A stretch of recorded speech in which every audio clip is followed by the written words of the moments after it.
Hey folks, Kevin here. Well, it's March 21st, 2019, and today I thought I'd share some of my thoughts and feelings about Tesla, Elon Musk, some of the ill at ease or concerns that many people, including some of my favorite YouTubers, I'm getting the sense lately that some of them are at a loss as what to say, because usually we've got all these positive things that we're talking about with Elon and what's coming up next, how soon it'll be. And we all know Elon time is a little bit different than the time that we live in day to day. He's always anxious to move forward as well.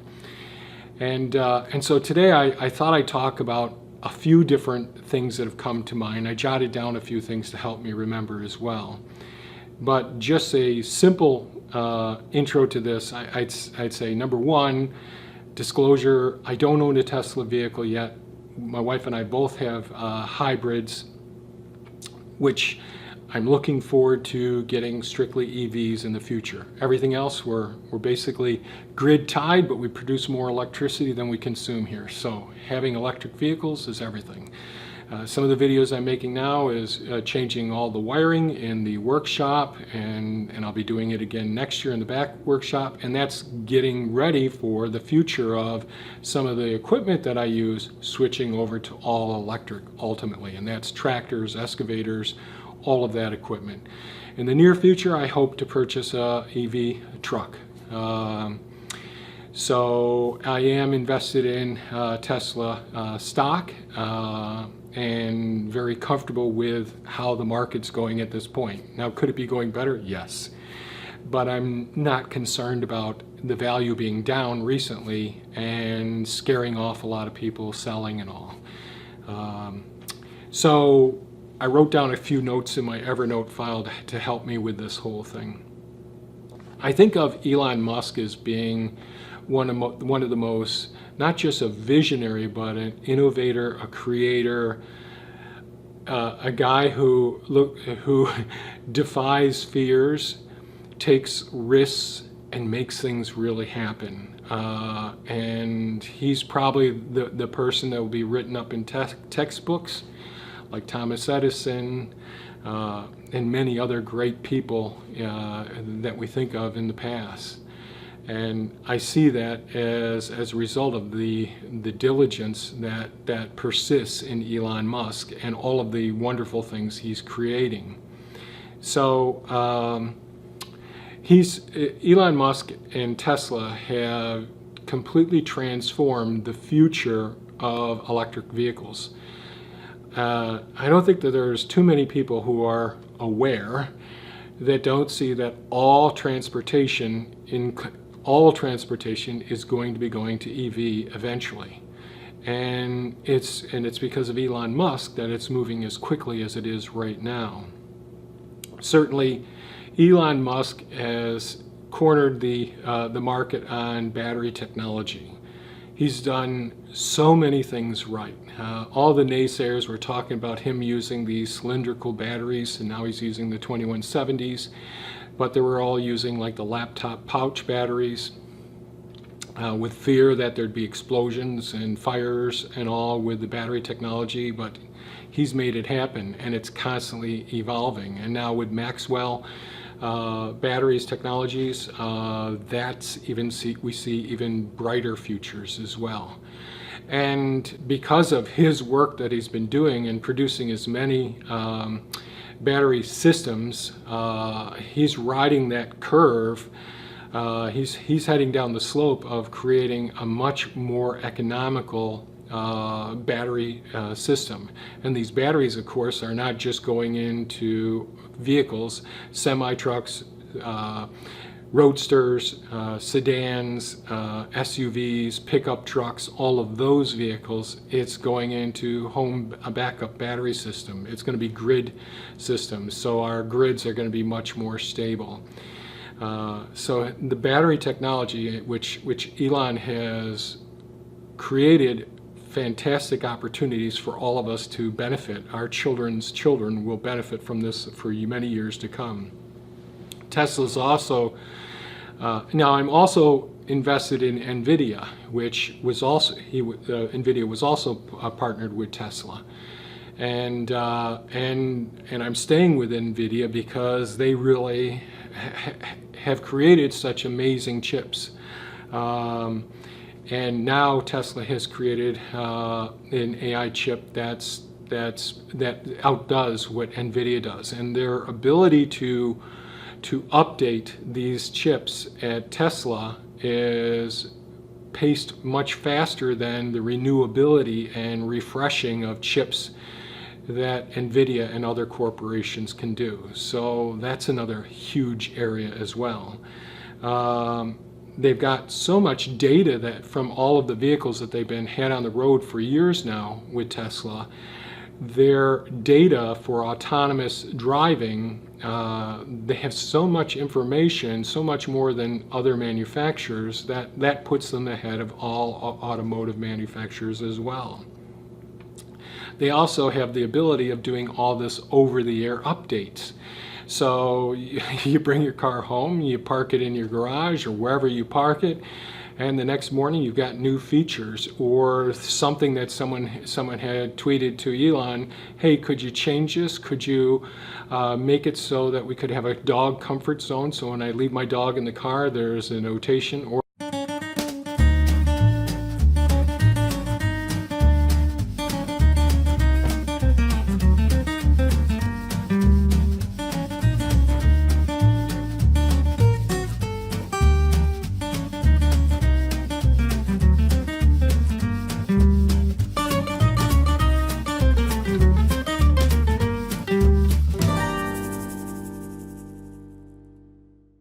there's added security, or there's we utilize the camera systems to help and report any abnormal traffic activity, as if you had someone doing road rage or some abnormal vehicular actions on the road. It can record all that information as well, and this is because of the relationship that through Tesla, they take our suggestions and they implement them right away, and the car is updated right away. This sets them far beyond any other automotive manufacturer.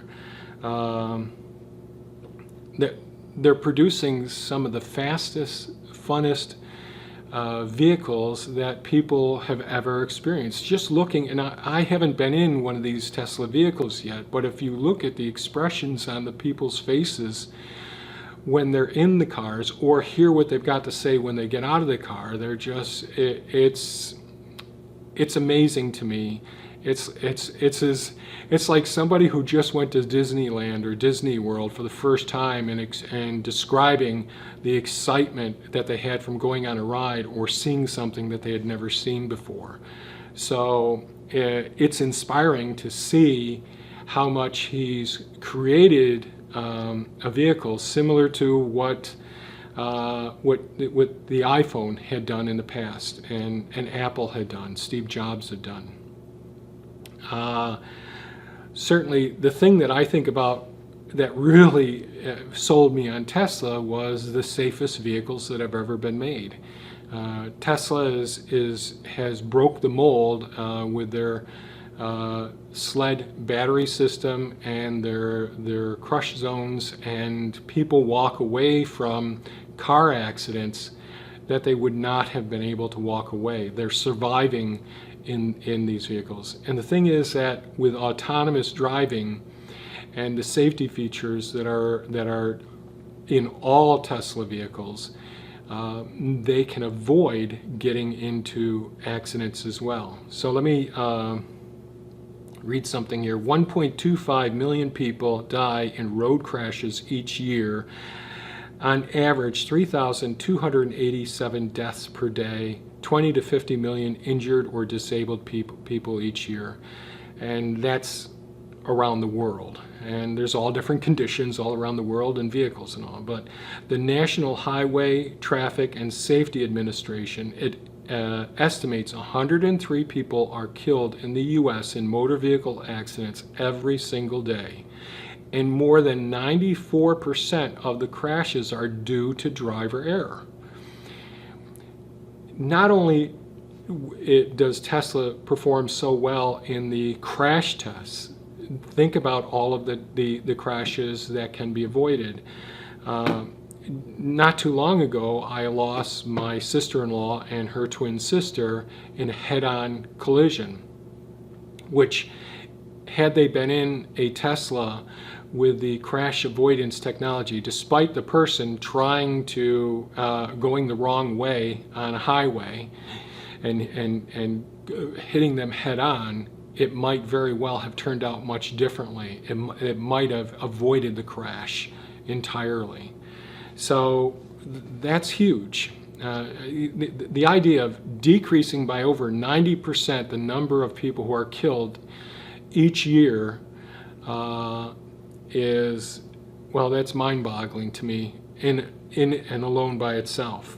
The Tesla Gigafactory, the Tesla factory in China, the ability for Tesla to respond so well to all of the changes that are happening all the time and the obstructions. They're certainly a disruptive company. When we think about Tesla has although I don't know what they're doing with their storefronts right now, but there aren't any dealerships for buying a Tesla. And the idea has always seemed crazy to me that you'd have a dealership, because what you're doing when you go to a dealership, you're agreeing to give somebody else money for it. And I've had clients who own dealerships, and I've got a pretty good idea how much money they make each year. And this is such a disruptive technology that the dealerships are really in Texas. They're trying to make it illegal for Tesla. Not just they can't have sell cars there, I believe, but they're trying to make it now so that they can't get their cars serviced in the state of Texas. So these dealerships really are in fear of the consequences of Tesla changing the model for people being able to buy their vehicles. That's a huge discount if you don't have to go through a dealer. You've got all that overhead and all. And just think about the advertising. Now, we shut off regular TV here years ago, but I have one of those HD home runs where Thea has to watch the news, the weather forecast in the morning, the 7-day and the local weather. And so we turn that on. But that's just plagued with car commercial after car commercial after car commercial with the dealerships and the manufacturers. Think about the costs that's going in. Now that's going to disrupt even our local media channels as well, because they're so dependent on all of the car manufacturers and the dealerships paying for all this advertisement to support the local network. So this is truly a disruptive technology. All of the things that I talked about with the AI chip, with the battery technology, with switching from going from internal combustion engines to electric motors and not needing transmissions, not needing mufflers, not having emissions. Everything's changing drastically because of this disruptive nature of this new, innovative, and creative technology. So there's going to be lots of people whose jobs are on the line and their means of making a living. So those are some things to just be aware of, and so it's not surprising. I think we're headed for a very long road ahead of us. However, what are some things that I've learned from Elon Musk? Well, I remember in one video I saw, he accepted minimum wage because he already made all his money before, but he's also bankrolled Tesla and SpaceX when they're in need each time. So that PayPal money went to all these investments, and he gets paid minimum wage, or he did get paid minimum wage, and he doesn't get paid for working overtime. I can't think of too many people in life who work as hard as Elon Musk. You know, he's chosen to be extraordinary. I don't know that there's any genetic characteristics that allows him to be different than anyone else. He was a bullied kid, and he made a decision not to accept the normal status quo.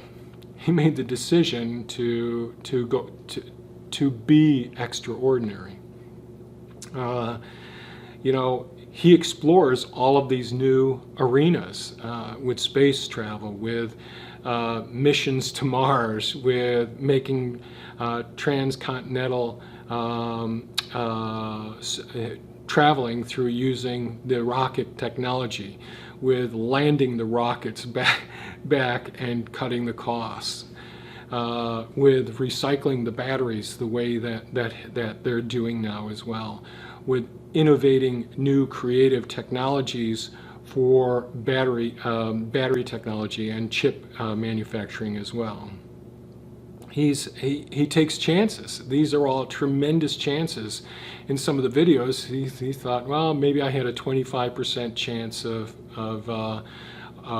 being successful and a 75% chance of failing. So although he may be afraid at time and be very nervous and lose sleep over it, he faces his fears, because that sweet spot is on the other side of fear once you go through that. But he's based in the fundamentals of science. So he uses first principles physics and whether it's biology, chemistry, whatever it is, geology, using all of the known fundamentals, those things that have not been disproven, and he utilizes those as a solid foundation. But he dreams big and is not afraid to fail and tries multiple things. And that's something to keep in mind, because one of the things that Elon's been doing lately is he's listening to people with their concerns about one of the big concerns not too long ago that I saw on YouTube were that people were complaining about the service and all. And I think that may have played a significant role in him closing down many of the sales, and really taking those resources and putting them into having more mobile repair services. So in other words, going out to the people, so people, when your car breaks down, the car will let Tesla know, and they'll automatically be dispatching a service to take care of your vehicle unless you cancel it. So it's automatic. And many repairs, because they'll be carrying many of the parts on the trucks themselves, and they'll be able to do those right at, in a short period of time at your site, whether you're at work or you're at home.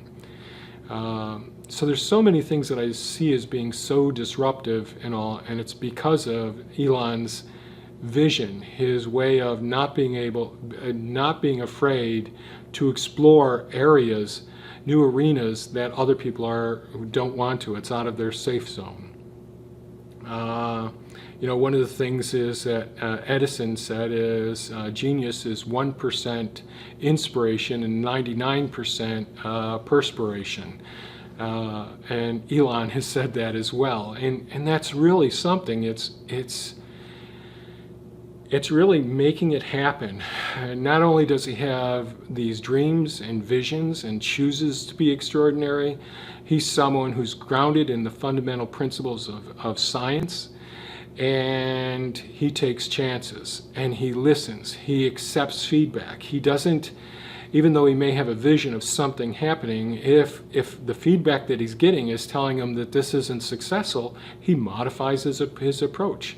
He hits that undo it button and then goes ahead and redoes it a different way. And I think that's a source of frustration, where people are, longtime supporters or fans of Elon's are saying, wow, what is he crazy? He made this change in price and then he changed it again, or he decided to close the sales offices and then keeping some open. What's the story? when you're working with someone like Elon Musk, you've got to be really, really dynamic. You got to be ready to move ahead. You need to be able to anticipate what's needed next. How are we going to address this problem? Analyzing and troubleshooting and trying new things, thinking out of the box as well. All of those things.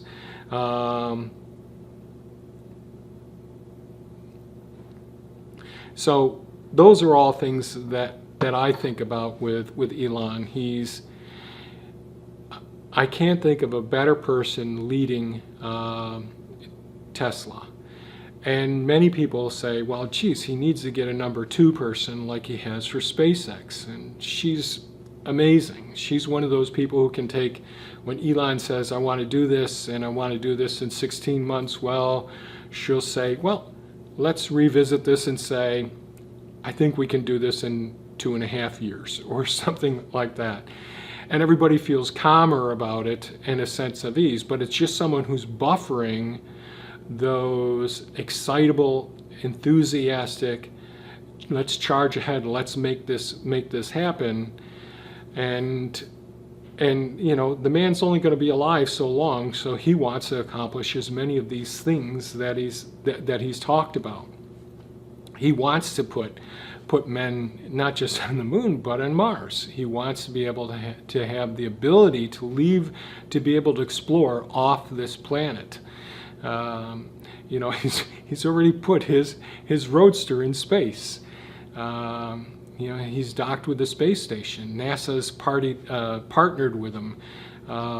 So many things are changing as a result of Elon's vision, and more importantly, the approaches that he's taken to make it happen, despite all of the laws of physics being against him at times, not the laws of physics, but the challenges in making things happen with the design and engineering challenges that he's had.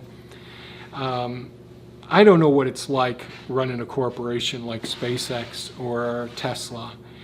I've had my challenges in life with just a couple of small businesses. So a 501c3, a not-for-profit corporation that took care of orphan and injured wildlife. The need exceeded our ability to meet all of those needs. So we had to pull back and do less. And that was hard to do when you knew that there was a greater need out there, more than what we had the carrying capacity to do. So that was one business that I was involved in. Another business was, you know, once I left Cornell and decided to work with a couple of other veterinarians and start a specialty referral hospital with a full emergency service. Well, it started off, I worked for them, but they took over the lease on a emergency clinic, which was kind of a dump.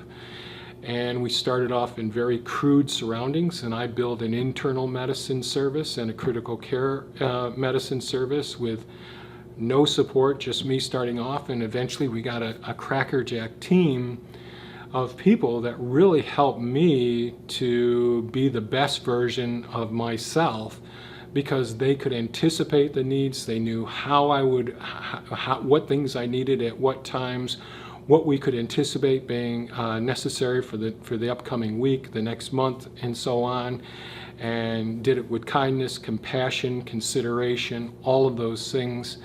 And those businesses, the internal medicine service and the critical care service that I operated, were very demanding, very challenging for everyone involved. We're talking about people with their pets in life-threatening situations where finances were not easy. So we have all of these pressures going on, and the people that I worked with, I really got some really talented and giving people that created a culture that was super successful. And we all want that culture for Elon, but Elon has, so my services were like a small business inside of a larger business, a referral hospital with ophthalmologists, dermatologists, surgeons, other people in other disciplines, and besides all the emergency doctors and those things. I didn't have to worry about, taking care of all the accounting, taking care of the heating bills, taking care of the leases and taxes and all that. All of that was being done for me, and I had the opportunity of running it as a subcontractor, but I elected not to because I wanted to focus on the areas of expertise that I have. And certainly Elon Musk is working in areas that he's relying on other people, but you don't know what the culture is. We know Elon's mission, we know his altruistic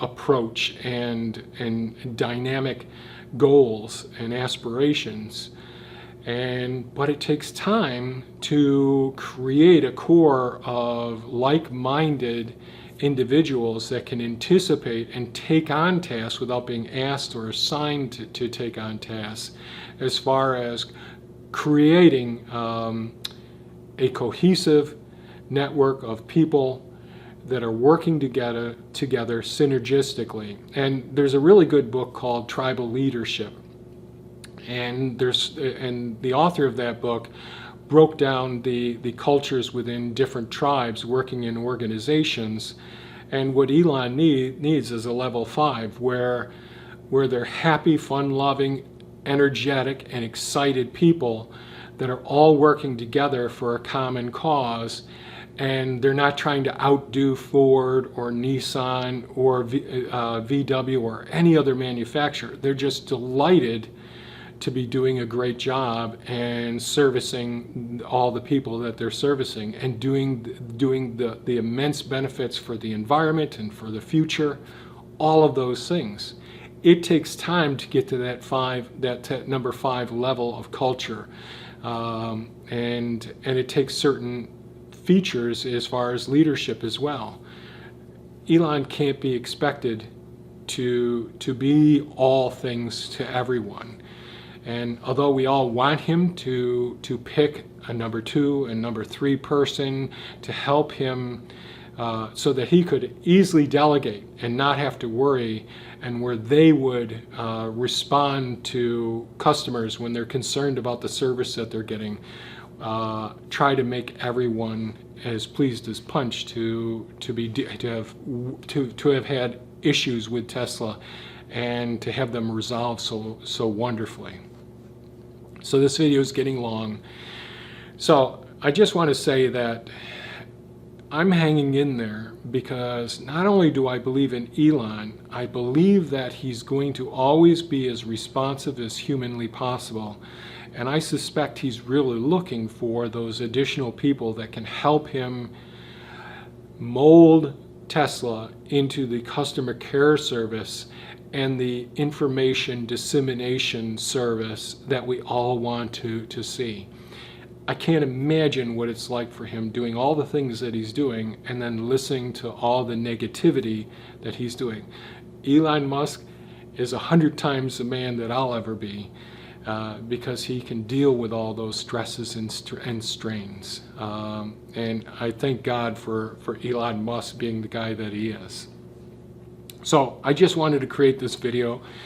I hope it makes some people feel a bit better about Elon and what he's doing. And you know, I'm in it for the long run. Elon, I wish we had somebody running for Congress, for Senate, for the presidency, for all things, who had the goals and aspirations and ideals that you have. So that's it for today's video, folks. I hope you found this somewhat comforting if you're into Tesla like I am. And if you have any comments or questions, please leave them below. Thanks so much for watching, folks, and have a great day. Bye-bye now.